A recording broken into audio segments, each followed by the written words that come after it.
Hey guys, how's it going? It's Baggins here. Now today I want to talk about something that doesn't really exist in the culling anymore. A few of you more veteran players might remember the term shopkeeping when it comes to the culling, but I'm pretty sure when you say that word to most Xbox players these days, they have no idea what that could possibly mean. So to refresh some of you older PC players and the new guys that don't know what shopkeeping is, basically it's another way of playing the culling, kind of. It doesn't actually have a goal. It's not like with, you know, just the standard playing the culling where you go through, you make funk, you kill people, you win. Shopkeeping is more of sort of a fun thing to do. It's sort of a bit roleplay-ish, but not quite. Back in the day on PC, when the community was very strong and there was a lot of active players, this thing called shopkeeping crept up. Basically, it was one player, they would change their name in-game, which was free to do on Steam. So there is some issue there on Xbox in that a name change can cost money after the first one or two, to my understanding. But basically, you change your name to Shopkeeper or Shopkeeper Baggins or whatever you want to do.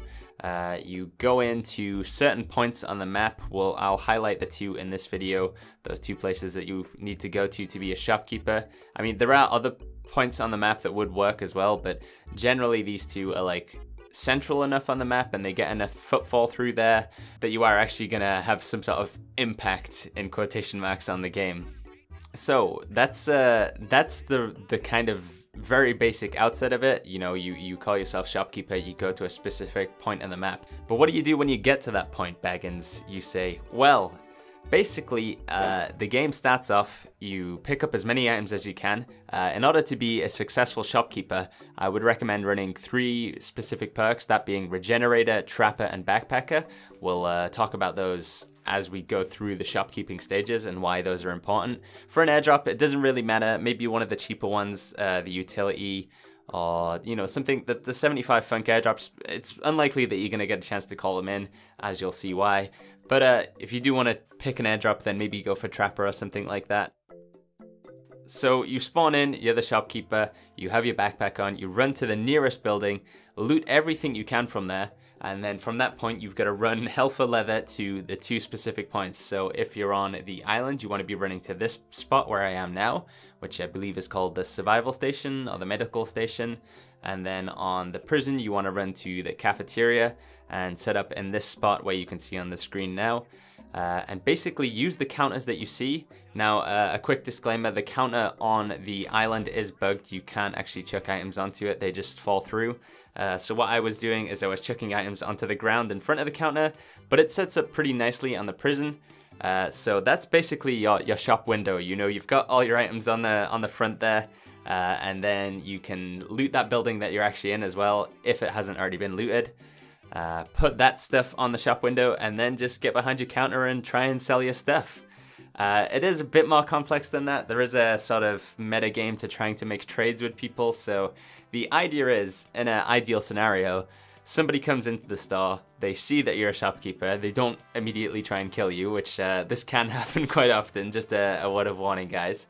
But if they do, you know, they're a cool person, they go along with it, they'll pick up an item on the counter, you can shake your head, and then they'll offer you another item instead and trade it. So say you have like a pitchfork on the counter, they pick up the pitchfork, they chuck down some iron skin, you shake your head by moving the stick up and down, and that's it. You've done some successful shopkeeping. Well done, guys.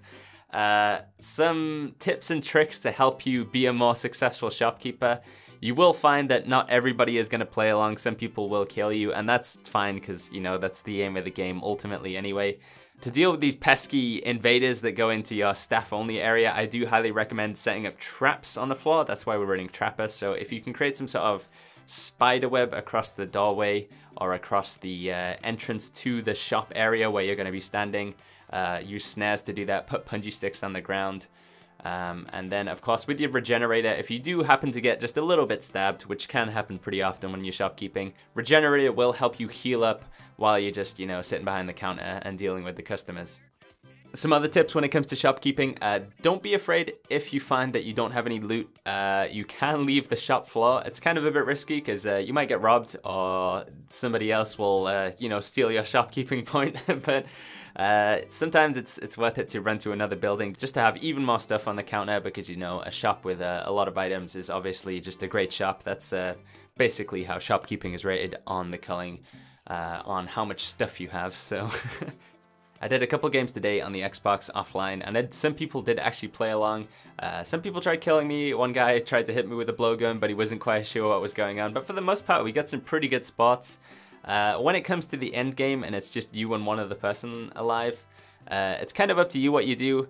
The general shopkeeping etiquette is that shopkeepers can never win the game, so when it comes down to the last two people, I opted to suicide into the gas. But if you guys want to take all of your loot that you've gathered and use that for some sort of epic fight, it's up to you. But yeah, that's shopkeeping in a nutshell. I hope this has enlightened some of you Xbox players into maybe giving it a go. If you do see other people in the game giving it a go, try and play along. It would be fun to see some more shopkeepers. Like I say, it's been a long time since we last saw them. It's sort of an age of the Culling that has passed out beyond memory, but if we can bring it back, we can bring back in some more fun into the Culling in terms of other things to do, like mini games and stuff like that. I think that'd be awesome. But yeah, Twitch chat was talking to me yesterday that it happened to be that we were playing in a custom game, and we came across a shopkeeper, an old PC veteran, and, you know, everybody that played on Xbox was just blown away, like, what the fuck is that guy doing? Why are you not killing him? Why has he got stuff on the ground? I'm like, he's shopkeeping, you know? So I thought it would make sense to try and share this with you guys. And yeah, hopefully some of you guys take it on board, you give it a go on the Xbox. I'd love to hear your stories of your own shopkeeping adventures. If you do manage to get anything successfully going, feel free to send me clips and anything as well. I'm always happy to take a look at them. But yeah, guys, that's in a nutshell. That's shopkeeping and the Culling. So like I say, it's not really, doesn't have an end goal. It's just a bit of a fun thing to do. It would certainly be fun to see it making a little bit of a comeback in Xbox. And yeah, guys, that about does it for this video. As always, if you enjoyed this video, make sure you go ahead and click that like button. If you want to see more of my Culling content, make sure you go ahead and click subscribe so you can stay up to date. And as always, guys, I've been Baggins, and I'll see you all later.